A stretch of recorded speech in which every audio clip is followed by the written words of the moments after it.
जब सृष्टि मौन थी, तब धरती पर एक ऐसी शक्ति ने जन्म लिया जिसकी गूंज आने वाले युगों तक सुनाई देने वाली थी। अंजना माता की गोद में जन्मा वह बालक केवल वानर नहीं था, वह वायु की गति, आकाश का साहस और देवताओं का वरदान था। बचपन में ही उसकी आंखों में असीम आकाश बसता था और जब भूख ने उसे छुआ तो सूर्य उसे स्वर्ग का फल दिखाई दिया। वह बालक उड़ पड़ा और देवता भयभीत हो उठे। इंद्र का वज्र चला, बालक धरती की ओर गिरा और तभी वायुदेव का क्रोध समूची सृष्टि को थाम लेता है। देवताओं ने क्षमा मांगी, वरदानों की वर्षा हुई और उस बालक की अपार शक्ति समय के लिए सील कर दी गई ताकि अहंकार नहीं भक्ति जन्म ले। समय बीता, बालक बड़ा हुआ, पर उसकी सबसे बड़ी शक्ति बन गई विनम्रता। वह साधुओं की सेवा करता, गुरु के चरणों में झुकता और स्वयं को एक साधारण वानर मानता रहा। भाग्य ने करवट ली जब वन में दो राजकुमार उतरे, राम और लक्ष्मण। पहली ही दृष्टि में हनुमान का हृदय कांप उठा, जैसे कोई भूली हुई स्मृति जाग उठी हो।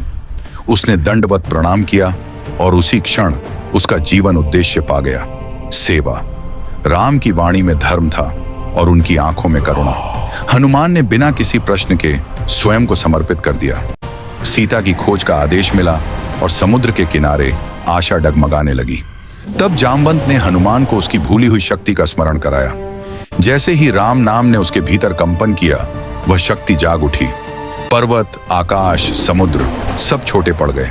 एक ही छलांग में उसने महासागर लांघ लिया। मार्ग में आए प्रत्येक परीक्षण को उसने बुद्धि और भक्ति से पार किया।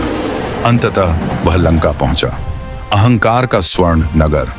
अशोक वाटिका में पीड़ा में डूबी सीता को देख हनुमान की आंखों से आंसू बहे। उसने राम का संदेश दिया, आशा का दीप जलाया और वचन निभाने की शक्ति दी। फिर उसने राक्षसों के अहंकार को ललकारा, पकड़ा गया, अपमानित हुआ और उसकी पूंछ में आग लगाई गई।